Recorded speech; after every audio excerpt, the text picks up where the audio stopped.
Learning about the Nephilim from the Bible and the Book of Enoch has me shook. If you're Christian or heard of Bible stories in general, you're definitely familiar with Goliath. And for the longest, I thought that was the most extent that giants went. But when I actually started studying the flood of Noah, I found out things that blew my mind. Like, for example, so we know that God flooded the earth and told Noah and his family to get 2 of each animal and bring it onto the ark, a male and a female, so that when the flood was over, they could continue to procreate. But let's ask ourselves, why did God feel the need to flood the earth to that extent? Once I started deep diving trying to get the answer to this question, y'all, the answers I got, let's get into it. At this point, we know that the fallen angels came down and procreated with women, human women, and from that came the Nephilim. We covered that, right? What if I told you that what we commonly know as sirens and cyclops were actually real? Because those angels decided to not only have relations with humans, but they had relations with animals as well. These Nephilim created creatures that were so much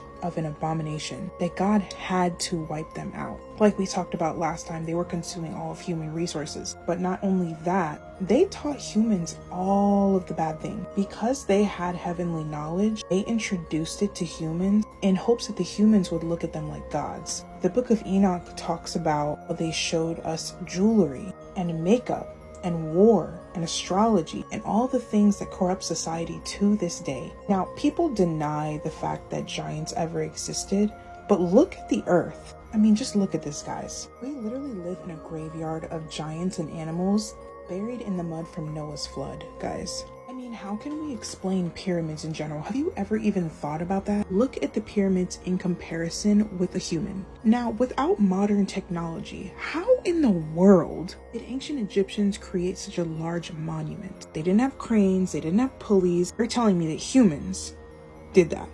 I'm about to pull it all together. If I'm not mistaken, in the Book of Enoch, it says that the Nephilim were 450 feet tall plus.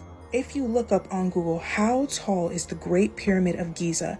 It's 455 feet tall. Coincidence? I think not. Now, after learning all of this, that begs the question, why was the Book of Enoch removed from our Bible that we know today? And why was it left in other texts like the Ethiopian Bible? I've heard things about this book called the Apocrypha. I don't know anything about that, and honestly, I'm still struggling with whether or not I should even be reading the Book of Enoch. Some people say that it's not biblical and we shouldn't be reading it as Christians, but at the same time, it makes me question why not though, because it's not like the Book of Enoch is contradictory to the Bible that we read today. It's just explaining more in detail the things that happened. I saw a comment on another video that said that it should be read as history and not scripture, and that made me feel a lot better. What do you guys think? Should we arm ourselves with the spiritual knowledge, or do you think it's something that God never intended us to know?